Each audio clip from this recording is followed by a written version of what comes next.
Hi, yeah, this is Rachel on Way with No What If. This will be what if Deku had crazy time in part 3. With that's off, Deku will continue his training for the UA exams. Jotaro wants to know how fast can Deku restore something after it's been destroyed. Jotaro continues training Deku, seeing how can he use his ability in battle. Jotaro is also giving Deku some advice, telling him since you can't heal yourself, you should probably focus on defense a little bit more.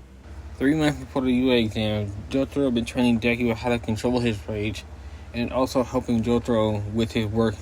Deku continues to help Jotaro out with his work at the hospital. While Jotaro is training Deku, he tells him, your stand and mine, they're similar, but there's only one weakness that we both share. Deku looks at him and asks, what is that weakness? The fact that our stands are short range, Jotaro tells him. Deku looks at him and asks him, what do you mean short range? One time I made my stand go across the room, and he told me my stand was like a few meters.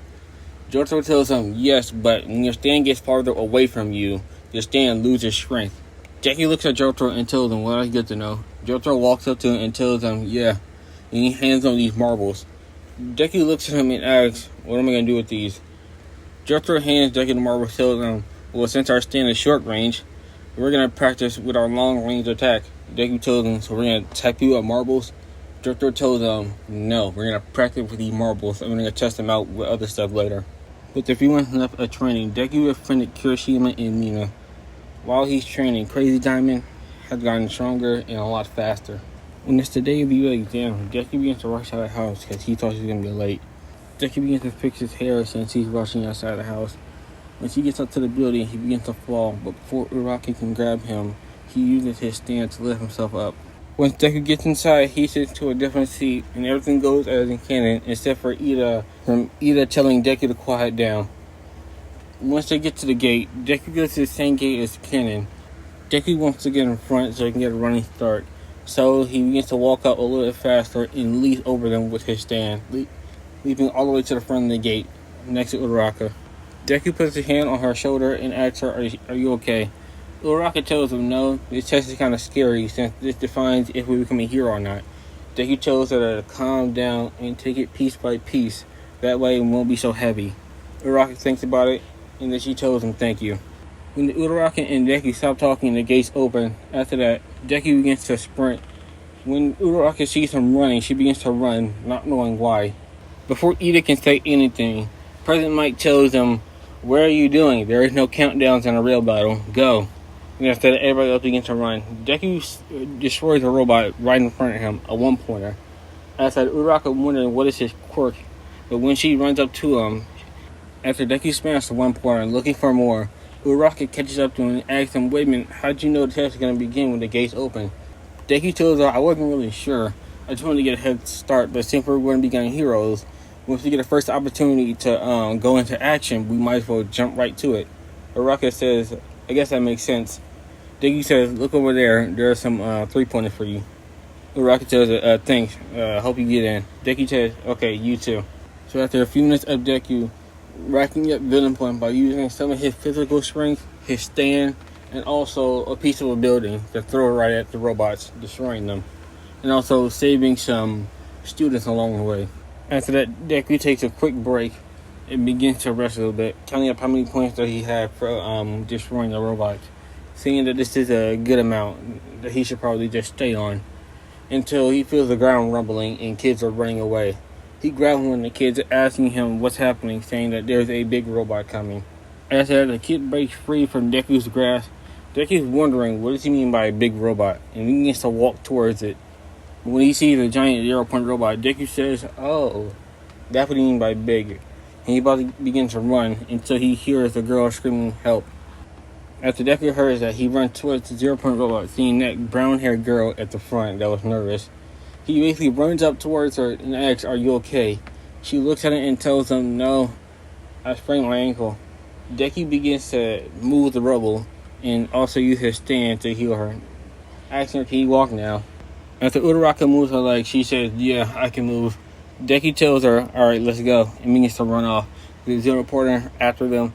Uraraka tells her, I don't think we're going to make it. Deku sees a 1-pointer and grabs a big chunk of it. After that, he uses Crazy Diamond to launch it as far away as possible. He grabs Uraraka's hand and begins to make that piece fly right back to the main body of the one-pointer. Deku continues to punch it until they get close to the gate. Now, if you're wondering if it's even possible, well, in part 4, Josuke was able to do it with breaking a piece of a motorcycle and making the whole motorcycle come to him. And doing the exact same thing during his fight against Kira when he had a piece of concrete in his shoulder, making him float back to the piece of the concrete that was broken. Once they reach the gate, Recovery Girl asks them, "Are you okay?" Deku and Uraraka respond with, "Yeah, we're fine." After the test is done, Deku walks home. A few days have passed, and Deku got the hologram telling him that he got a total of 70 villain points. And after he saved some kids, he got a total of 50 hero points, giving him a total of 120 points in total. Once Deku gets into the UA school, he basically wanders around until he finds Class 1A. Before Deku opens the door, he basically tells himself, "Alright, this is a new school year. It's time to become a hero. I wonder how many friends I'll make." When she opens the door, he sees Bakugo yelling at Ida. After they stop arguing, Ida walks up to Deku and tells him how great a student he is. Before Deku can respond, somebody pokes him on the shoulder. When Deku turns around, he sees the brown-haired girl that he saved at the exams. The girl tells him, "Hi, my name is Uraraka. Thank you for saving me, by the way." Before Deku says anything, he pulls out a comb and starts combing his hair, telling her, "Yeah, you're welcome. By the way, my name is Izuku Midoriya." After Bakugo hears that name, he's about to say something, but Aizawa stands up from his sleeping bag, tells him, "Alright, I'm your teacher. Y'all need to shut up." Deku looks at the man in the sleeping bag, telling him, "Are you okay? Did you pull an all-nighter?" Aizawa looks at him, annoyed, telling him, "That's none of your business. Now put on these gym clothes and meet me outside." When they get into the changing room, Kirishima walks up to Deku, telling him, "Hey man, how's it been?" Deku looks at him saying, "Hey Kirishima, what's up?" Kirishima tells him, "Well, I thought it was going to be a class below you." Deku tells him, "I don't say yourself short. You're pretty good with your quirk." Kirishima tells him, "Thank you." Deku looks at him and tells him, "Don't mention it. Hey, maybe when we're done with school, we can probably work out somewhere." Kirishima tells him, "Of course, man." Before anything else happened, Mineta basically tells all the boys that he found a peephole into the girls' locker room. Deku looks at him in his head saying, "Oh, really?" and makes Crazy Diamond go up to the wall when Mineta's talking to the rest of the boys, making the wall go back to the way it was.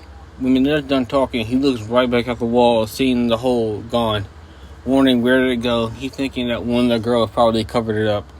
Jiro moves back, saying that one of the boys must have did something to the hole. Mina asks, "Is the wall perfectly normal?" Jiro tells her, "Yes." Mina tells her, "Oh, so Izuku must have used his quirk on the wall to fix it." Jiro asks, "Wait a minute, are you talking about that green-haired boy that was fixing his hair?" Mina tells her, "Yeah, that's the one. He used his quirk on the hole then." Jiro asks him, "Wait, so do you know how his quirk worked then?" Mina says, "No, I don't know. Usually when I break something, Izuku always there to fix it. I don't know how he does it, all I know is that he can fix it." Once they get outside, Aizawa hands Izuku the ball, telling him, "What is your farthest throw in middle school?" Deku tells him, "Around 50 meters. Aizawa tells him, "Well, since you got in the first place, I want you to try it. Now this time with your quirk." Alright, I hope you guys enjoy.